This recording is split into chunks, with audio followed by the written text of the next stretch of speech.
to conquer Afghanistan. Nobody had ever done it. This is where they didn't look at history. I thought that this was a war that will not only destroy Afghanistan, but basically the Soviet Union. What were we doing there? What were we fighting for? Why did my friends die? No one knows why.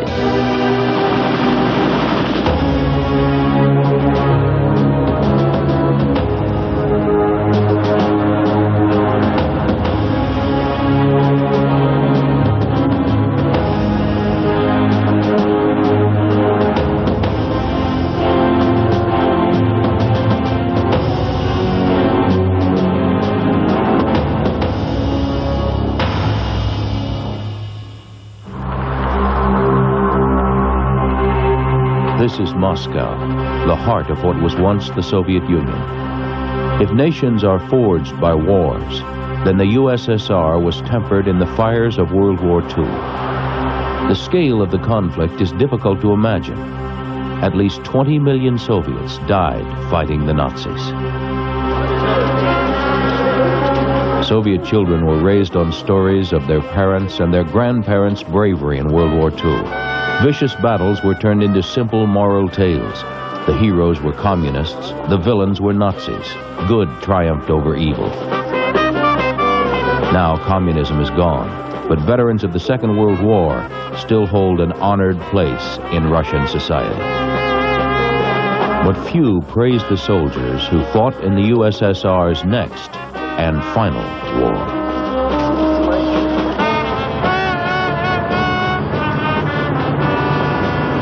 This small building contains one of two museums in Russia devoted to the internationalist war, known to the West as the war in Afghanistan. The museum is actually a two-room apartment in a bad neighborhood. Sergei Bogomolov and Nikolai Eliseev were both 18 when they were sent to Afghanistan, typical of the conscripts who fought this 10-year war. They were told they were fulfilling their patriotic duty to their motherland. So, like many others, they served two-year tours in what has been called the Soviet Vietnam. They returned home battle-weary and disillusioned. Now, many of their countrymen call them murderers. Babach. The war started December 26, 1979, when the Soviet 40th Army invaded Afghanistan. Under the guise of support for the nation's year-old socialist government, the Soviets captured the capital city of Kabul and put a puppet leader into power. The Soviets' primary mission was to crush the growing Muslim fundamentalist movement. Officially, the 40th Army advised the Afghan army, much as the United States advised South Vietnam in the 1960s. Afghanistan lies south of the Soviet Union, next to Iran and Pakistan. The country is ringed by mountain ranges, a natural advantage that protected the Afghanis from invasion for centuries.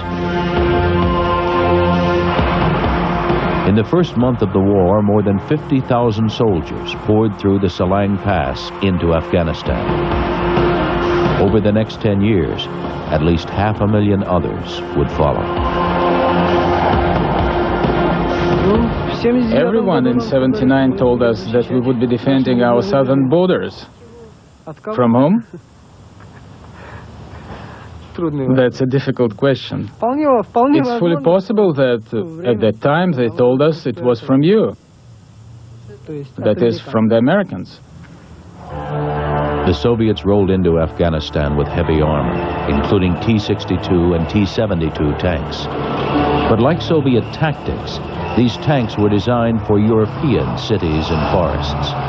The T-72's suspension fell apart on Afghanistan's rocky terrain. T-62s and T-55s became the tanks of choice.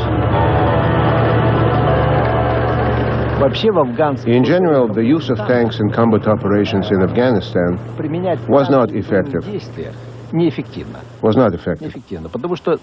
Because tanks need a great deal of space for maneuvering, gaining speed, outflanking. But there, at a given moment, you'd be driving along narrow roads and come to a stop. It would be very easy to set a tank on fire with grenade launchers or other types of anti-tank weapons.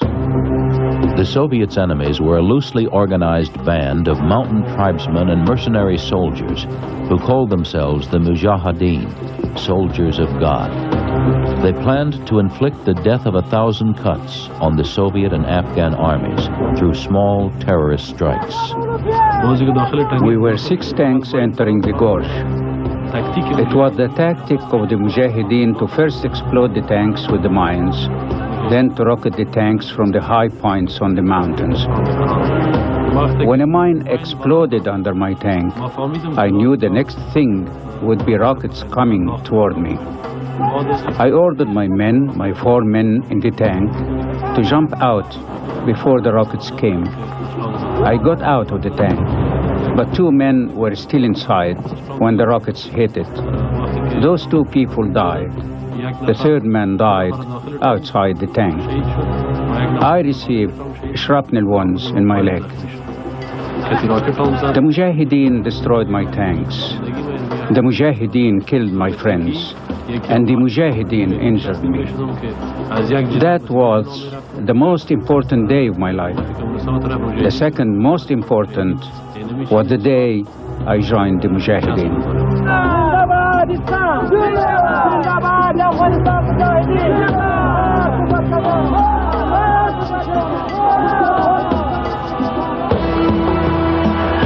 The Soviets seized Afghanistan cities and took control of the country's infrastructure.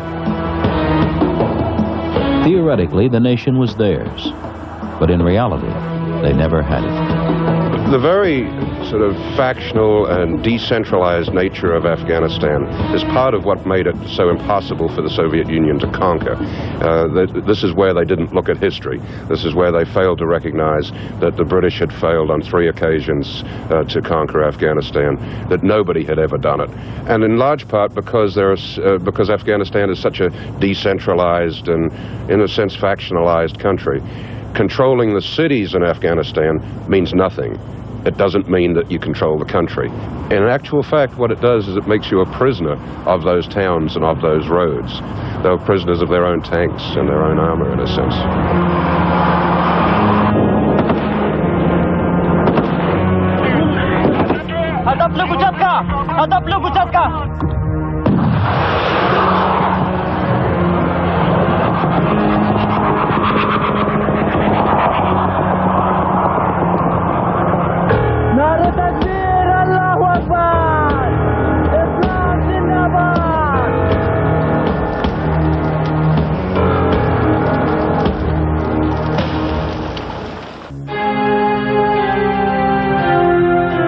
In the early years of the Afghan war, the Soviet army learned that its large mechanized forces would never engage the Mujahideen in a conventional battle. So the Soviets began adopting their enemy's tactics.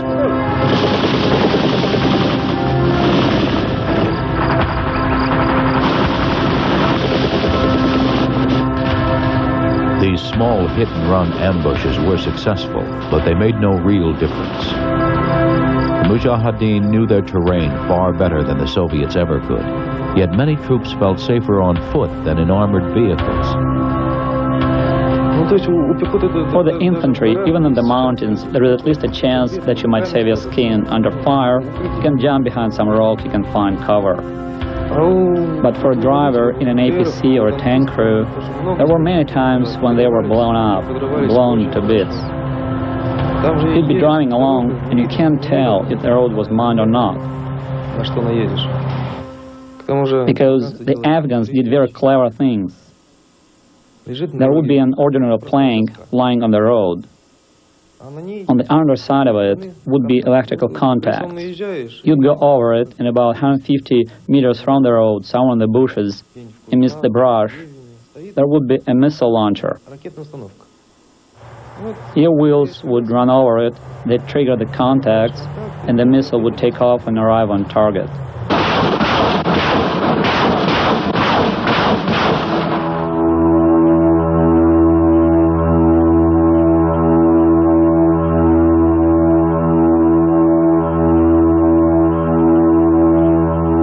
resistance became very adept at laying mines, at setting traps, at setting explosives. They became excellent at it by any standards. There was one point where they were laying a tank, anti-tank mines underneath where there had been tank tracks before. And then once they dug it out, they carried away the dirt, they put the mine in its place, they put more dirt down, and then with a little pencils and sticks, they recreated the tank tracks over the top of the mine, so that the natural thing for the next tank that came along was to go in the tracks of the tank that had come before. So if they did that, they were in for a surprise. With ground operations failing, the Soviets brought in their most effective weapon of the war, helicopter gunships.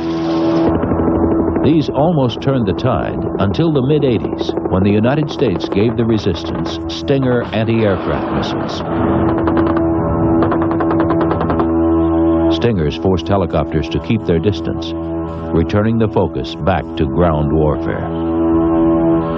But the Soviets were determined to keep up the pressure on the Mujahideen, particularly on the forces led by Ahmad Shah Massoud, also known as the Lion of Panjshir.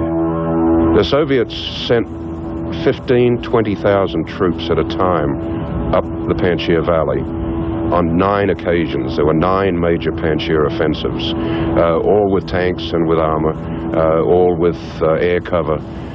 Every single time they were defeated and pushed back by what may have been at that point 2,000 to 3,000 resistance fighters, Mujahideen. It was a classic example of the wrong armor being used in the wrong environment.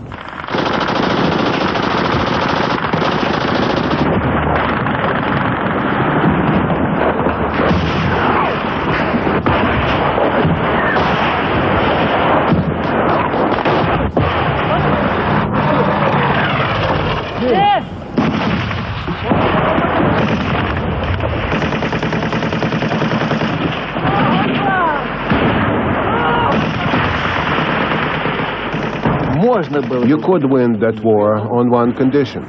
If we were to send in huge military forces, and these forces would have neutralized all resistance, then you could win. But we couldn't do that. I'll tell you why. Because those so-called flying detachments are what we called the counter-revolutionary detachments. They spread themselves out among the people in the villages. And in order to liquidate such a detachment, you would have to blow up or bomb the village or destroy it with tanks. We couldn't do that, because that was the civilian population. The fact is that the Soviets were very much part of the action when they would so-called supposedly liberate a village and tell that to widows and the millions of maimed people. Remember always that 1.5 million people were killed in the Afghan war, and it wasn't by the Afghan army. Most of those people were killed by the Soviets, and that just can't be forgotten.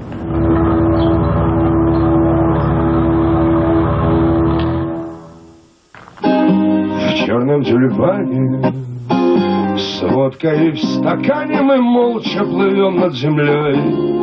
For 5 years, the Soviet people were told the Red Army was sent to Afghanistan to build schools and plant trees. But by 1986, the number of dead teenagers buried in unmarked graves was too great to hide.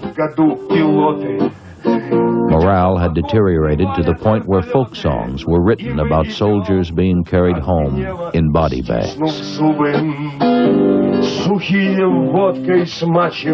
I've seen eyes on young faces, eyes that should belong to very old people. Those kids, what they saw in Afghanistan was, as I said, beyond normal human experience. And this was reflected in their eyes. In 1986, the USSR's new leader, Mikhail Gorbachev, decided to slowly withdraw Soviet troops from Afghanistan. The retreat had to be gradual, or it would be seen for what it really was, the first Soviet admission that a communist revolution had failed. And worse, the victors were the warriors of Islam. The Soviets had economic and strategic reasons for invading Afghanistan, but a central goal was far more sweeping. They wanted to stop the spread of what they considered Islamic extremism. In fact, the decision to invade seems to have been triggered by a 1979 riot in the city of Herat. The socialist government had launched a campaign to teach Afghan women how to read. This outraged religious conservatives.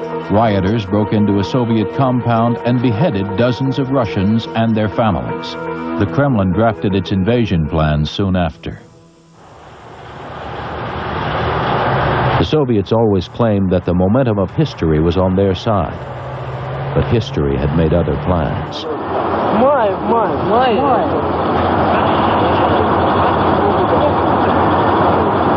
When the Soviet Union left Afghanistan, they were determined not to repeat the image of America leaving Vietnam, that they were not going to leave Afghanistan, as they put it, on the struts of helicopters off the top of their embassy roof. So they mounted a very brutal, one might say, campaign to make it look as though they were leaving in a peaceful, orderly fashion. Yes, this operation probably is the best that I remember still, because I've never seen so many dead bodies in my life, so much blood in my life. Soviet troops were standing along the road in the south of Selang Pass in the mountains, and they launched early in the morning, January 23rd, 1989, a heavy attack. Ahmad Shah Massoud, a Mujahideen leader who supposedly was in that region, he pulled out and took all his forces out. So that attack was launched against peaceful villagers, men, women, children. They destroyed half of the mountains. They destroyed all the villages. They just killed all the people there. And basically it was called, you declare a victory and run. We pulled out the Soviet troops not because they had suffered a defeat, but because the atmosphere that had developed throughout the world, we must sincerely acknowledge it was a legitimate development. And in that specific region, the atmosphere became such that we had to pull our troops out. And inside our own country, our young people were dying. It was a tragedy for these families. The Soviet Union claimed that 15,000 of its soldiers were killed and another 35,000 wounded during 10 years of fighting the Mujahideen. The true figure may never be determined. The soldiers who survived returned home to find the Soviet Empire falling apart. Further, the new freedom of the press revealed the brutality of the Afghan war to a mass audience. These war stories were much less black and white than the glorious tales of World War II. Well, I think that, first of all, someone who never was in Afghanistan doesn't understand what we're doing there in the first place. And you think, what were we doing there? What were we fighting for? Why did my friends die? No one knows why. You end up saying, because our leaders sent us in there, because of their political ambitions.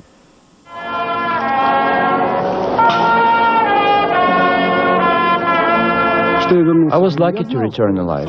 I knew that anything could happen to me and that they might bring me back in a zinc coffin, but I went there fully aware of that. And those who were left there, who returned in zinc coffins, they were our best guys. And we could have entirely resolved this problem through peaceful diplomatic means, without the use of force. But since it turned out this way, I consider that we carried out our duty, just like the American soldiers in Vietnam.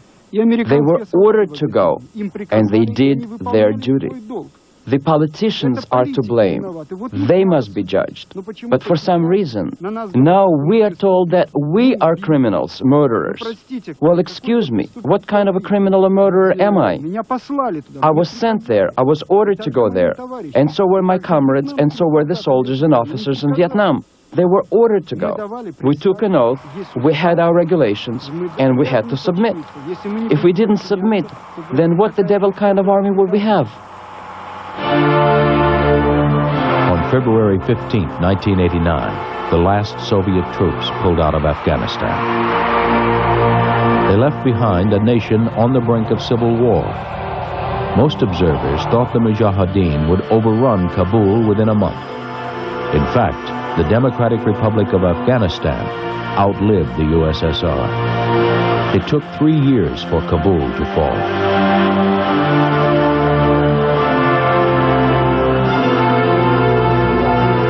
Some feel the Soviet Union collapsed under the weight of the thousands of lives that sustained the Afghan war throughout the 80s. Certainly the distance between the communist ideal and the imperialist reality of the Afghan occupation had disillusioned hundreds of thousands of soldiers and their families. Ultimately, the war devastated 2 countries, Afghanistan and the Soviet Union.